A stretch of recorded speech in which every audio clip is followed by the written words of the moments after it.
Greetings on the channel, friends.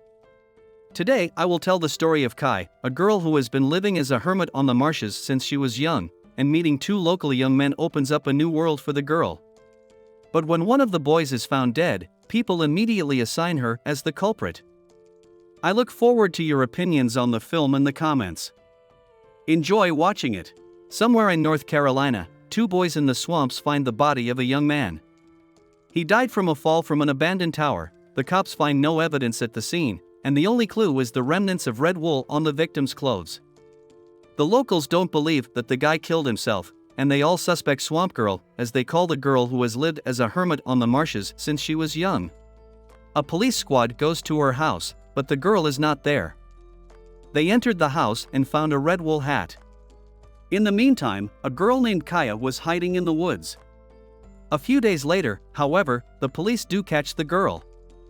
In prison, Kaya is visited by lawyer Milton, who wants to help the girl, since everyone in town thinks she is a crazy murderer. The man explains that he will not be able to do his job properly until he knows about her life. Kaya decides to trust the lawyer and tells him about herself. As a child, she lived in a large family where everyone loved the girl, except her father, who had a drinking problem and often raised his hand against all family members. One day her friend named Tate stood up for the girl, which made the man furious, and after that all night the girl heard her father beating her mother. After a while, the woman could not stand this life and left her family. And sometime later, unable to withstand the abuse from her angry father, the little girl's siblings leave. Before escaping, the younger brother named Jody advises her sister to hide in the swamps where the crayfish sing. In time, the girl learned to live with her tyrant father, and she tried to stay out of his sight, so she spent all her free time in nature. One day Kaya got lost, but Tate helped her again and led the girl out. The girl was often hungry, so her father took her to the store where he bought a bag of cereal and several bottles of liquor. The shopkeepers, Jim and Mia, guessed how hard it was for the girl, and they gave her sweets. One day Mia advised the girl to go to school. The next day she walked barefoot into town. But in town all Kaya heard was nastiness about her appearance. On the street she first met lawyer Milton, who helped her, and the girl came to school. However, even there, everyone laughed at her appearance and illiteracy. Kaya confesses that it was her first and last day at school. After a while, the father fell in love with his daughter, but one day a letter arrived from his wife. In a rage, the man burned the letter and all his wife's things, and the next morning the father disappeared and Kaya was left all alone. To survive, the girl collected mussels all day long, and Jim and Mia bought them from Kaya. Mia always helped the girl, she dressed her, taught her how to count, and even now she sent her address to prison. At the first court hearing, the jury accused Kaya of murder. After that, Milton offered her to make a deal with justice and confess to negligent homicide, receiving a sentence of 5 to 10 years. The lawyer worries that they will lose the case and then Kaya faces the death penalty, but the girl refuses the deal. She recalls how once she saw a stranger in the woods, but she was afraid of him, and the guy left her plant seeds every day. One day they met and it turned out to be Tate, and though the girl was unsociable, they still found their common ground and the couple had a great time. Soon the boy taught Kaya how to write and read. The girl was a good student and after a while she learned the whole school curriculum. The girl admits that for many years the child welfare authorities could not find her on the marshes, and Jim and Mia had to lie to them, because Kaya did not want to live among evil people. The boy supported her, and after that they kissed for the first time, but the happy days flew by quickly.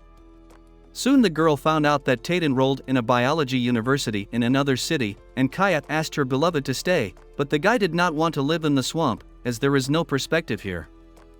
At parting, the guy gave the girl a list of publishers who might be interested in her drawings and nature notes. The guy left, and Kaya continued to study the rare species of birds and insects in the swamp. The 4th of July is coming, the day Tate promised to visit the girl, and for Kai, it was a special day. She put on her best dress and waited for her boyfriend on the beach, but the guy never came.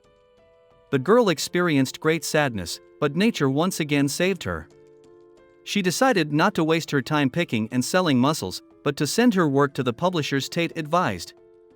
A second court hearing arrives and Milton provides irrefutable evidence of Kai's innocence. The lawyer claims that Chase died in an accident. And Kaya recalls how she met Chase.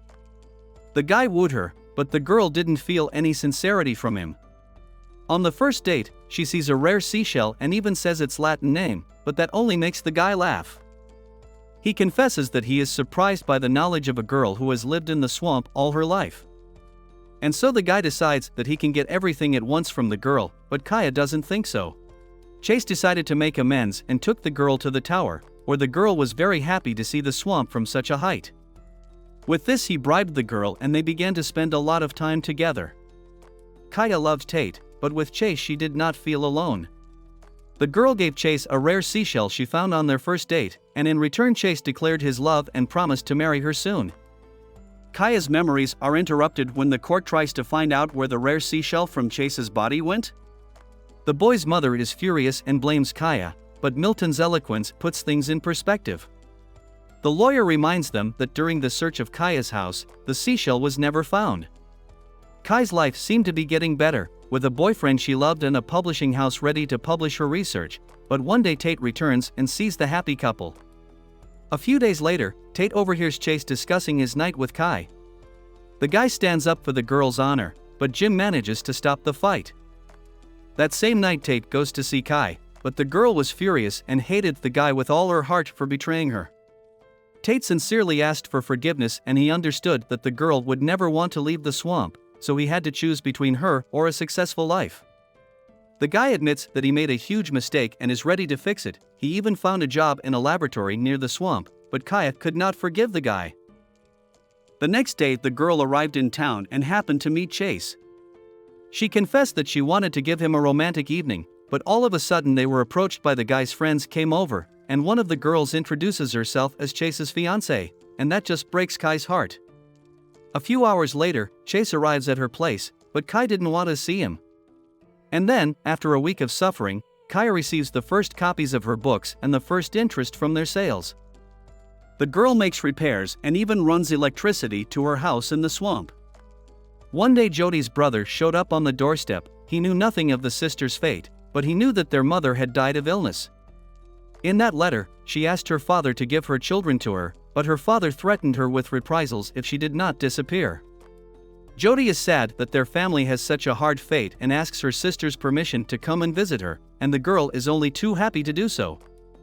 The next day, while Kaya is doing biological research, Chase finds the girl. Kaya is unable to forgive the sneaky betrayal, but Chase is not used to getting rejected. He beats up Kaya and wants to take advantage of her, but luckily Kaya manages to break free. The girl promises to kill the guy if he comes near her, and a local fisherman overhears it and tells it all in court.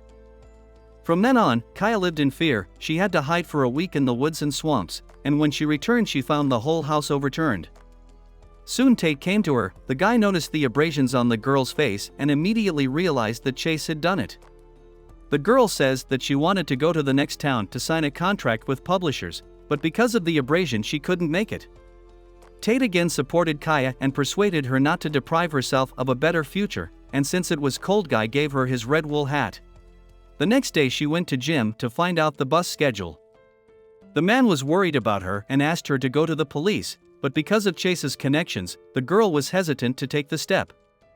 At the trial, the woman tells how Kaya left town the day before the murder, but the prosecution is sure the girl returned the night before and committed the murder, then left town again.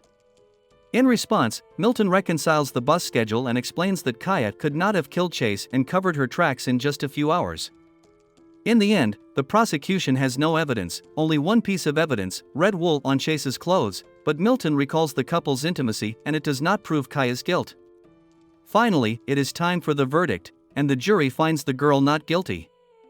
She thanks her lawyer and Jim and Mia for their support. A short time later, Kaya and Tate were married. The couple dedicated their lives to biological research, published many books, and became world famous. When Kaya was gone, Tate found his wife's diary, where he read an article about the praying mantis, which said that for prey to live, the predator must die. And at the end of the diary, the man found that very rare shell. He realized with horror that the Kaya had killed Chase, but her secret would be preserved by the place where the crayfish sang. Thank you for watching the video all the way to the end. Please write in the comments what you think about the movie and what you think about what Chase and Kai did. Like this video, and don't forget to subscribe to the channel. See you all in the new videos.